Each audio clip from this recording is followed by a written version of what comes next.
Well, thank you very much. Hi, everyone.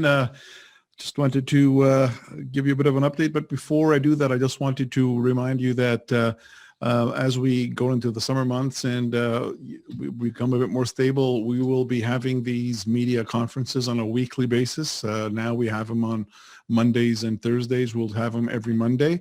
Obviously, if there's anything urgent or something new that develops, we will call a special one for you. But at this point, I think judging from the questions that I'm getting and things are moving smoothly, I think we will decrease the frequency.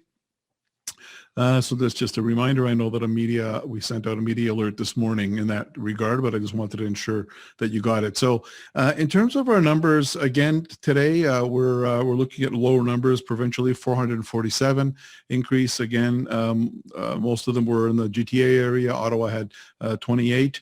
We added, over the weekend, we added 6 cases, and I know that there were some questions about our numbers. I just wanted to clarify there was some technical errors that we corrected actually, and so we added 6 cases over the weekend in Prescott Russell over the 3 days, Friday, Saturday, Sunday. So it's not that many, which is good.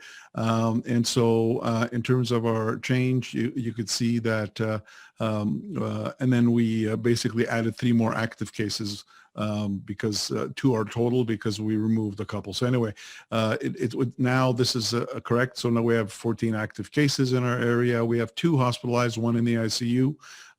Good numbers going the way down, which is very good. We have no current outbreaks, and we're actually almost at 140,000 vaccines here. And so this is that represents actually almost 79% of all 12 plus. And if you look at it at 18 plus, that number is close to 84% of adults have received the dose. But now what we'll be doing is we're going to be looking forward and reporting the second dose averages, overall ages, and obviously overall percentage. So that's going to be a number we'll be looking forward to that. So again, in terms of our rolling average, quite low. We're really at the very low range right now. In the old style, we would be basically at a green sort of zone. So that's very good. So that's a good thing for us. In terms of some other updates that are going on in terms of step 1, as you know, step 1 was started last Friday. And so again, we're just hoping people adhere to, enjoy the outdoors and enjoy patio dining and so on. We just adhere to the requirements and public health measures.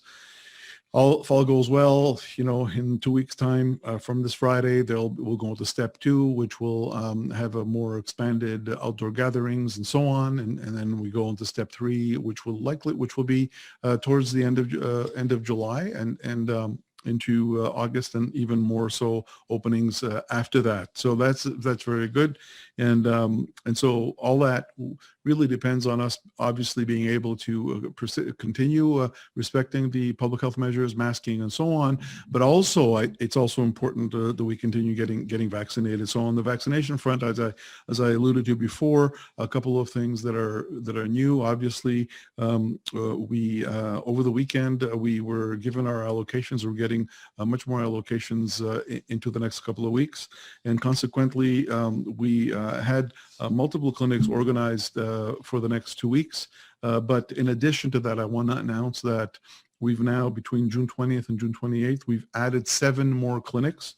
And so just to give you context, right now we're going to be having 13 clinics this coming week, and another 14 next week. So we'll have 27 clinics. That's 27,000 spots. What we've added, that includes 7 newly added spots, 7 spots, which are at least 7,000 more as well. We're going to be doing that more and more as we move forward. We want to ensure that we get the second doses in as quickly as we can. Again, to me, it's really the key to getting out of these restrictions and the key out of this pandemic.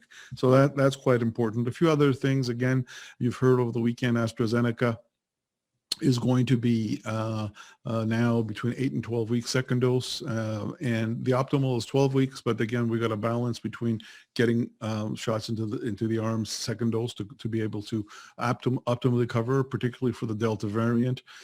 The other thing that we'll be doing is going to be interchangeability between the vaccines, mRNA vaccines, Moderna or Pfizer. You can get one or the other first, second dose. There's been studies that these are effectively similar vaccines. And so depending on what we have, that's something that's going to be moving forward. But again, we're just asking people to go and get their second dose, or if you haven't got your first, go and get your first one. It'll be more and more clinics are coming up, and it'll get much more easier to be able to get those appointments moving forward. And again, we'll be adding more and more clinics on a weekly basis. The other thing that we know, there's going to be increased allocations to our pharmacies locally. So the pharmacies will have more vaccine over the next 2 weeks as well, as will primary care practitioners. So unlike, a couple of months ago, we have multiple areas of getting vaccine, and the vaccine supply seems to be increasing and very favorably. And I'm very happy about that, because then we can move forward with those numbers. Bonjour tout le monde. Je vais commencer juste à souligner que dorénavant, on va avoir les sessions du média juste une fois par semaine, soit les lundis, même heure. Nous avons envoyé un avis ce matin, mais juste pour vous rappeler. Donc, au niveau des chiffres qu'on a, ça va toujours bien. On est rendu à 447 cas de plus au niveau de Ontario, et la plupart encore sont à Toronto. Ottawa avait 28. Nous, dans notre région, nous avons effectivement, je vais le mettre en français ici, là, nous avons 14 cas actifs. Nous avons ajouté cette fin de semaine 6 cas à Prescott Russell. Donc, toujours, la moyenne mobile est toujours bas, très bas. Donc, ça va bien dans ce sens-là. Au niveau des autres choses, des éclosions, on n'a aucune éclosion qui va bien. Ça va, c'est une bonne nouvelle. Encore, on a 2 à l'hôpital, 1 aux soins intensifs, beaucoup moins qu'avant. Et on reste avec 14 cas actifs à ce moment-là. Mais ça va toujours bien dans le bon sens. Autre chose aussi qu'on voit, c'est qu'au niveau des étapes 1, on commençait l'étape 1, le déconfinement qu'on avait, qui a commencé vendredi passé. Semble-t-il que ça va bien. Je pense que les gens ont du plaisir maintenant un peu plus. Il peut sortir un peu, il peut avoir des personnes, des rassemblements de 10 personnes. Je crois que ça, c'est la bonne direction, mais il faut qu'on fasse ça de façon doucement et de respecter les normes parce qu'on veut continuer d'avoir beaucoup moins de restrictions d'ici quelques semaines. Donc, on va aller dans étape 2, étape 3, etc. Et ceci se base sur 2 facteurs. Une, sur le facteur de respecter les mesures de santé publique, et aussi de vraiment augmenter le pourcentage de personnes qui sont vaccinées 2 fois, qui ont reçu le série d'immunisation complète à ce moment-là. Donc, vous pouvez voir ici que maintenant, on est presque rendu à 140 000 personnes qui ont reçu le vaccin. Ceci représente à peu près 78% de la population 12 et plus, mais ça représente à peu près 83 à 84% des personnes, des adultes dans notre région. Donc, ça va très bien dans ce sens. Je voudrais parler un petit peu des vaccins. Donc, ça, c'est des bons chiffres que nous avons. Dorénavant, nous allons, pour le moment, local, je pense qu'on est à peu près comme la moyenne provinciale, 10 à 12% des personnes qui ont reçu la deuxième dose. Mais nous voyons le débit de deuxième dose augmente de façon importante d'ici les prochaines semaines, et ceci va augmenter beaucoup. Rappelez-vous que pour rentrer au stade 2, il fallait qu'on ait à 20% deuxième dose et 25% pour rentrer au étape 3, mais je crois que d'ici fin août, on va être rendu à 75-80% de doses. Donc, ça c'est des bonnes nouvelles. Il faut dire aussi que nous avons reçu de bonnes nouvelles la fin de semaine, qu'on va recevoir beaucoup plus de vaccins, surtout les prochains mois. Donc, on a ajouté, déjà, on a eu des cliniques fixes pour les prochaines quelques semaines, mais nous avons ajouté 7 cliniques entre le 20 et le 28 juin. Donc, on va avoir un total, d'ici le 28 juin, on va avoir 27 cliniques en total. Donc, 7 sont nouveaux qu'on a ajoutés. Donc, les gens pourront prendre le rendez-vous à ce moment-là. Donc, découragez-vous pas, on va avoir la place pour vous. Et si vous n'avez pas votre première dose, allez prendre votre première dose. Et si vous avez besoin d'avoir votre deuxième dose, vous allez avoir votre deuxième dose aussi. Prendre votre rendez-vous. Je crois qu'à un moment donné, l'éligibilité pour avancer la deuxième dose il va y avoir une expansion d'ici une semaine, mais on attend l'annonce du gouvernement. Donc, ça, c'est des bonnes nouvelles. L'autre nouveauté qu'on va avoir, c'est qu'on pourra changer soit Moderna ou Pfizer. Donc, par exemple, si quelqu'un a reçu Pfizer pour première dose, on peut donner le Moderna et vice-versa. C'est effectivement les mêmes vaccins parce qu'on sont les mRNA vaccins que nous avons. Aussi, avec AstraZeneca, la deuxième dose pourrait être donnée entre 8 et 12 semaines. Ça, c'est de nouveau qu'on va avoir. Donc, ça, c'est des bonnes nouvelles. Il faut continuer dans ce sens avec nos vaccins, avec le débit de vaccins que nous avons. Nous allons continuer. Je suis convaincu qu'on va être capable d'avoir donné les vaccins, la série complète d'ici fin août. So that's it for now. I'm going to take I have some questions here. I just wanted to say in English that the interval that we have for between first and second dose right now, eligibility has decreased, but there will be moving forward within the next week or so. Likely, we're looking at the numbers, and now we're considering that opening eligibility for the second dose being earlier to everyone. But stay tuned. But at this point, it's just the individuals that are 70 and over, and those individuals that received their vaccine before April 19th. So I have some questions here. Will supply of AstraZeneca flow to pharmacies and other sites that provided the first dose? Yes, they will. And if not, there is the option now between the 8 to 12-week interval to receive either Moderna or Pfizer. And we have plenty of that in our pharmacies in our area. I've asked about additional clinics, and I did. I talked about those. We have a question about the status of any work the health unit is doing with local municipalities and sports organizations to ensure they are ready to begin sports and rec programming once they're allowed to do so. Yes, we are. We have a sports desk that is in constant communication. We don't have all the regulations for step 2 in terms of what there will be some team sports will be allowed in step 2, but we don't have the full regulations, but we are working with them with just basic ones moving forward. And that's it, Jenna. Thank you, Dr. Paul. Merci. Our first question comes from Philip Blanchard, Morrisburg Leader. Please go ahead. Hi, Dr. Paul. So your last question, which was one of the sent-in ones, I'm going to build off that one. Lisa McLeod, Minister for Heritage, Tourism, Sport and Culture Industries, announced a framework for the pro and semi-pro sports teams, but there's been no details about youth competitive or recreational sports. The minister's office said that, quote, it'll be coming in a couple of weeks. Do you have any insight if it's going to be different to the color-coded system or operate differently? Yeah, what I'm sensing now, Philip, is first of all, that's elite, and so that's really the current ones that can open now are really, CHL, NHL, those type of things, the major junior OHL, those type of things. So that's one thing.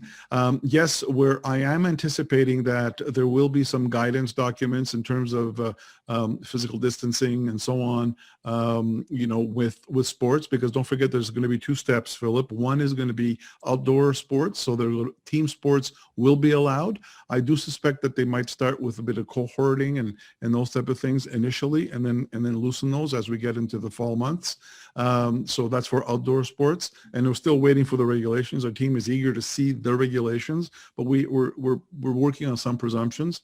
And then secondly, we're also eager to see what's going to happen for indoor activities. As you know, the indoor sporting and recreational activities will not occur until July, the end of July, if all goes well, the 3-week period. And I know that we've been already getting questions from rinks and arenas, like what can we do and what should we open our ice and those type of things.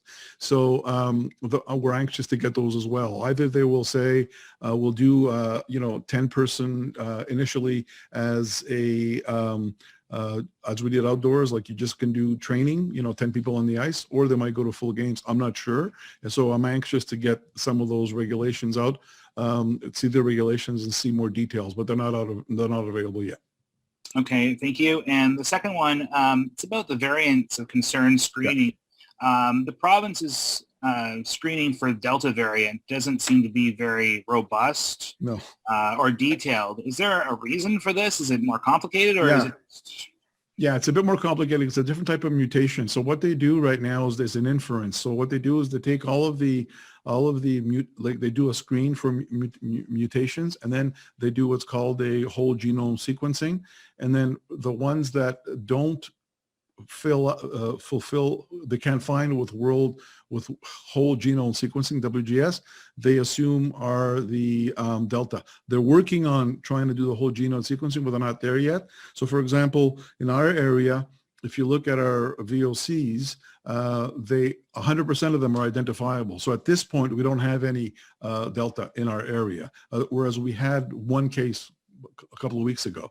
So that's how they infer it, but they're just working on getting a more sophisticated genome sequencing for that particular one. Okay, thank you. Okay. Next question, Thomas Stockton, TVC 22. Please go ahead. Hi, Dr. Paul. Can you hear me? Sure I can. Perfect. I have a couple questions regarding daycares. With daycares for school-aged children reopening on June 29th, the Ministry of Ontario has deemed it fit that the kids will have to wear masks at all times, including outdoors. There are some parents voicing their concerns that their kids might fall victim to heat stroke or other heat and stress-related conditions. Where does the EOHU stand on loosening that specific restriction? And is this a case of the risk being greater than the reward, perhaps? Okay. First of all, you're talking day camps, right? Not daycare? Day camps, right? Yes. My apologies. Yes. Okay. That's why it took me by surprise when you said daycare. That's something that we're going to have to balance. That's something we're going to have to look at.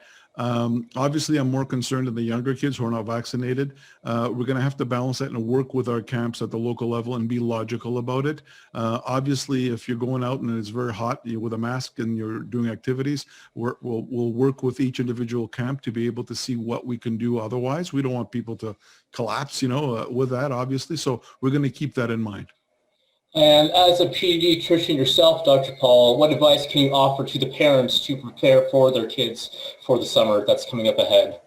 Well, the usual advice, obviously, which would be, making sure that they have insecticide and all that for outdoors, sunscreen and all that. Don't forget that's still there, even though we're in COVID, Lyme disease and all that. So that's one thing. The other thing, again, it would be to ensure that they follow the precautions there, not to send the kids when they're sick, and obviously to teach their kids, respiratory etiquette and those type of things.